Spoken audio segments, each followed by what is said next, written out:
Do you ever just pause in your journey to look back at where you started and to put that into account and be grateful and soak in that before committing to the next run? My name is Connie, and this is the Bold Business Diaries, the home of our bold stories that, despite uncertainty, the weight of the vision, we are still, by the grace of God, building through it.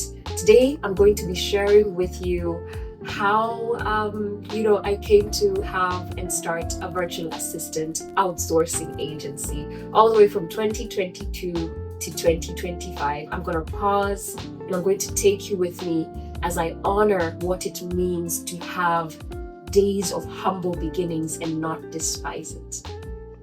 When I started as a virtual assistant in 2022, I would not have guessed that 3 years later, I would be owning an agency and having a team of six amazing people down the line. Let's talk about it. How did we actually get here?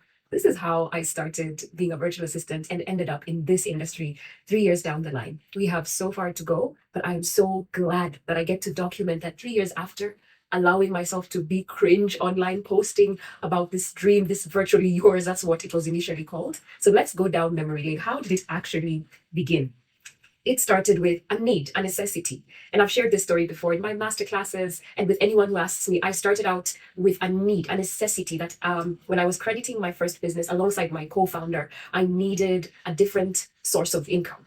And when I was looking around, this was a buzzword at that time. 2022, the word virtual assistant was a buzzword. After 2020 COVID, this word was just all over the internet. But something that attracted me to it, apart from just being suggested to by someone who knows me so well that, hey, this is something you can do. You've been doing it in our business as the one in charge of operations. So the reason is that it attracted me is because I had transferable skills. So I had something in my hand. I'm so big on this principle. I had something in my hand that could multiply, especially if I gave it to God. So what was in my hands at that time was the skills that I had from my first business when it comes to administration, organizing, planning. So I transferred those skills to start my virtual assistant business. And the things that stood out for me when I started out of necessity is that I had no plan B.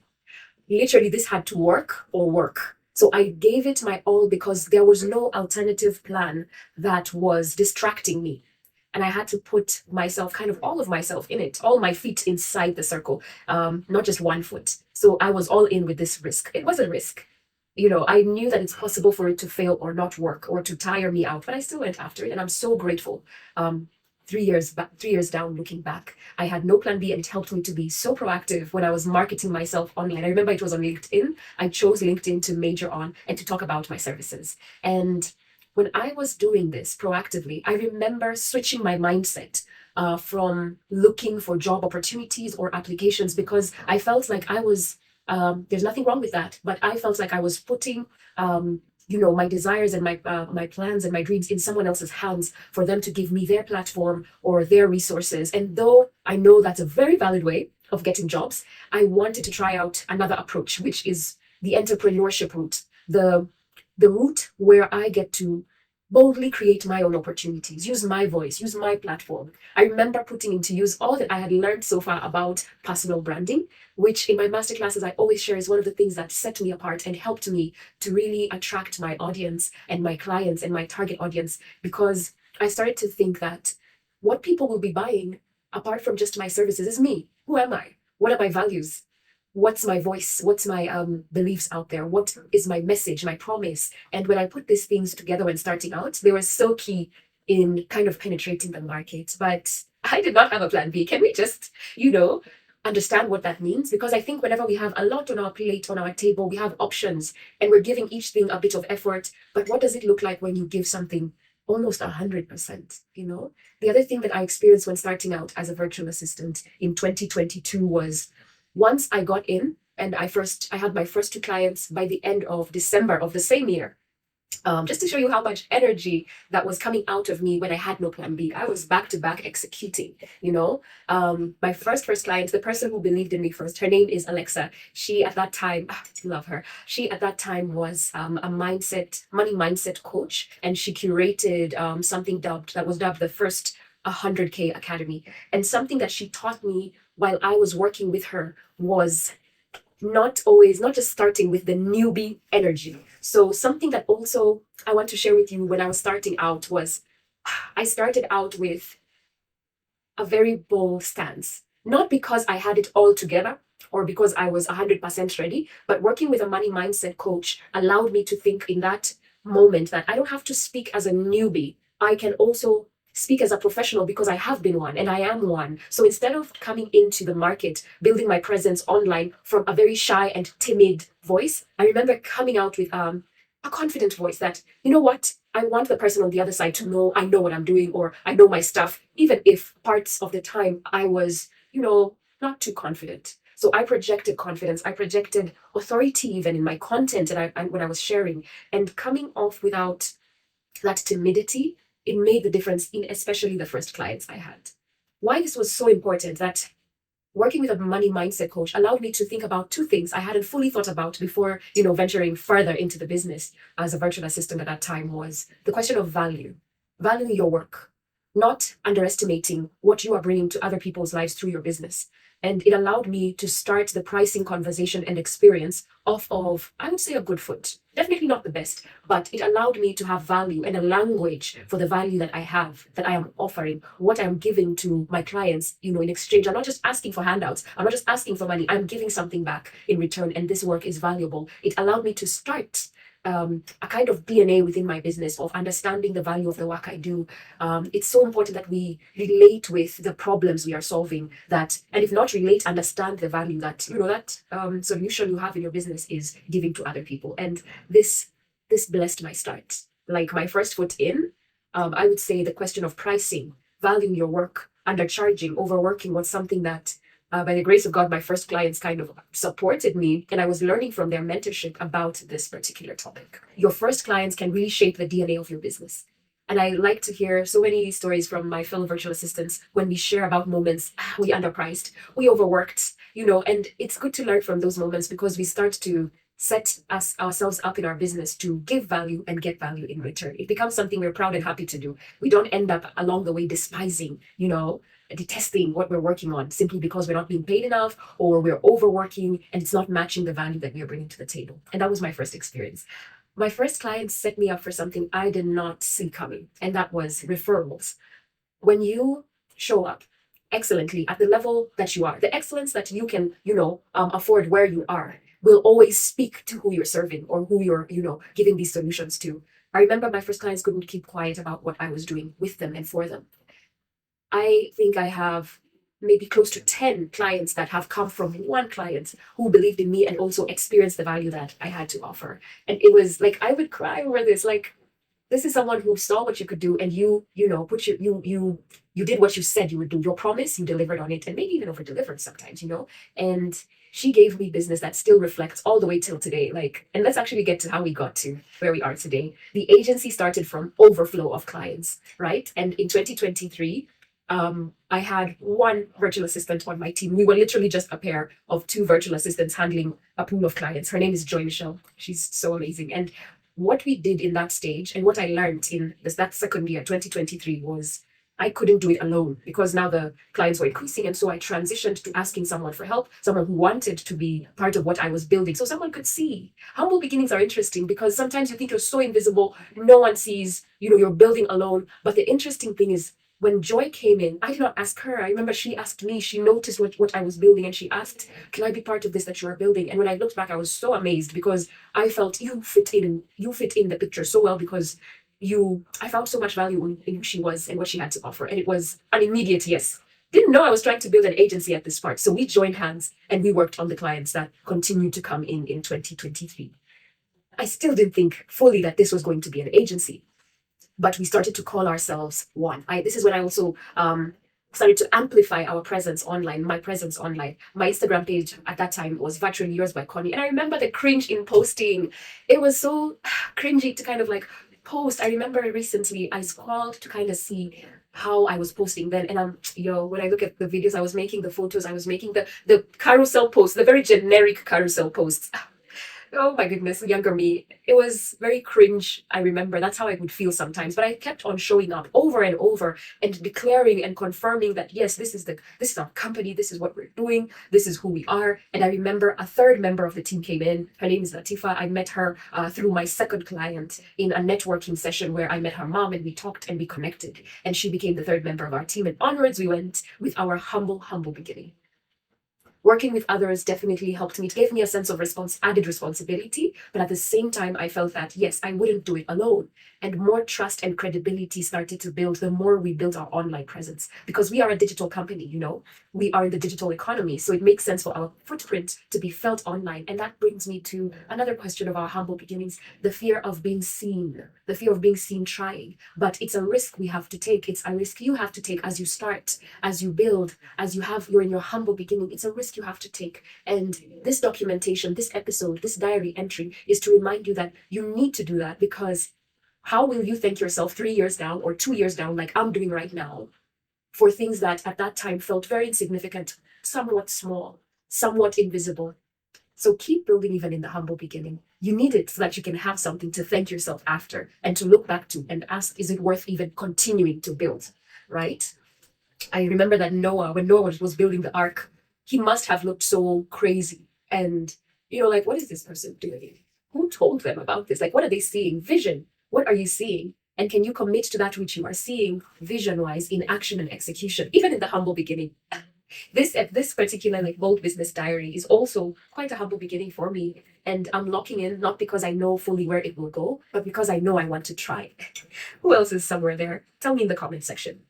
So your first clients and that first year of building your business has a lot to do with overcoming the fear of being seen. You have to be visible. How will you sell if you're not visible? And this is something I talk about in my masterclasses so much. And pushing against that newbie energy and allowing yourself to teach what you already know, share what you already have as something precious to someone who needs it, because there is someone who needs it. So moving a bit forward to 2024, I did something that when I look back, I understand now the importance of it in the bigger scope of building what I've been building is we legitimized our business. And this is when we registered it. This is when I decided to put even more faith and put even more guts, let me say gall, like the guts to go even further is to register the business. We finally did that and we legitimized it. And it also brought us a different type of clientele. We were able to work with corporates from Dubai and it allowed them to trust us even more. And when they asked for the documents that we needed to have, we had them. So it was an act of faith that also was rewarded in, you are believing this far, here's your reward. And it was scary. We did know that we are committing to another level, but we still did it. And scaling, I know, and I speak about this in the masterclasses that I do for virtual assistants, that when you are now talking about scalability, you want to work with a different kind of clients who need to see something from you as well. Legitimizing the business is so important. And we keep on educating ourselves on what that even means. We ask those who've gone before us and we get that wisdom from them. So this was a huge turning point that not only could I not work alone or handle all the work alone, it also told me that for the agency to be the agency that I see it being, we needed to legitimize the business. And it was a bold step and I love it. It brought new challenges. Just like every other thing that you are building and you take another step of faith, it will come with new challenges. You'll overcome the older ones, like maybe it was a fear you had when you were starting, but it will bring in other new challenges which come with their own fears, and now you're on the same cycle of overcoming all over again. If there's something I've learned about business and entrepreneurship is that it will always have a vantage point to teach you more, for you to grow more. And I find it to be both bitter and sweet. It means you will not stagnate if you allow those lessons to mold you and to build you up. But it's also difficult because, you feel stretched in ways you wouldn't even think you're going to be stretched. It's not every entrepreneur or solopreneur, or even as a virtual assistant, building a virtual assistant business. It's not for everyone to start building teams. It's not for everyone to start creating an agency. No. But what I'm sharing from my story are the replicable things that we can all apply, or we can all learn and exchange from each other. How does it look for you to start trusting other people with your work? How does it look like for you even to delegate? Those are some of the things I learned. I definitely preach and drink the same thing. Delegation, I noticed, is something I talk about strongly, but also do it. It's the kind of founder I am. It's the kind of business owner I currently am. And it's letting others share in what we are building. And the vision has been a huge part of my journey. The foundations that we had in building legitimizing our business gave us a new clientele, and it was amazing to be stretched that way.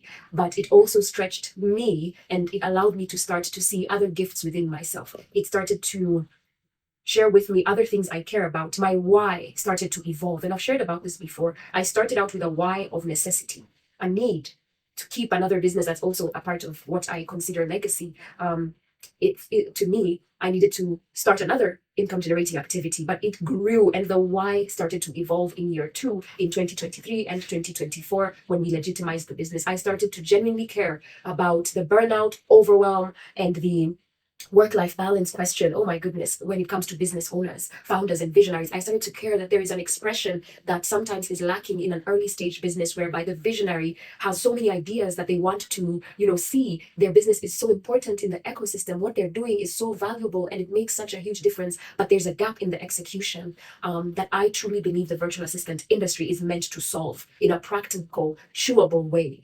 So my why evolved. I started to care more about the work I was doing. I started to care more about the experience of the virtual assistant themselves. How do they in the market give that solution that they are, with their skills, their experience, and where they are in their season as well. And I remember this is when I started to become a coach. This is when I started to realize that virtual assistants also need to be empowered about what they do. So I became something different, something that I didn't expect along the way. And humble beginnings may start so humble, but they will call out different parts of you that already are inside you. And I think that's why it's so important to start, even if you're starting small. It doesn't stay small. So being called even further to teach and to share within the industry, not just to solve the problem of business owners, but to also look at virtual assistants in the industry. What do I have to give to them? Like, because this journey has taught me so much. And in 2023, 2024 is also when I started masterclasses to also contribute to others who have this journey that I had. And it was so nice even meeting these people, interacting with other virtual assistants in the context of community has been so amazing. As you build, as you have the humble beginnings community, I believe is a huge part of how far you go, and the building process, how sweet it can also become. You meet others and it makes so much sense. I have this warm feeling right now, even as I talk about this. Part of the journey involved going with other people, not just on my virtual assistant team in my agency, but even with other virtual assistants, and more so business owners and other founders who are going through it. So, like I said, small beginnings still mattered along the way. When it comes to community, connecting with other people, these lessons, they shape the foundation of the business. So let's talk about scaling and growing. So 2023, 2024, legitimizing the business, starting to even share what I have learned along the way with others. The other thing that has been beautiful is scaling the team slowly. It's been so beautiful to see the team that we are.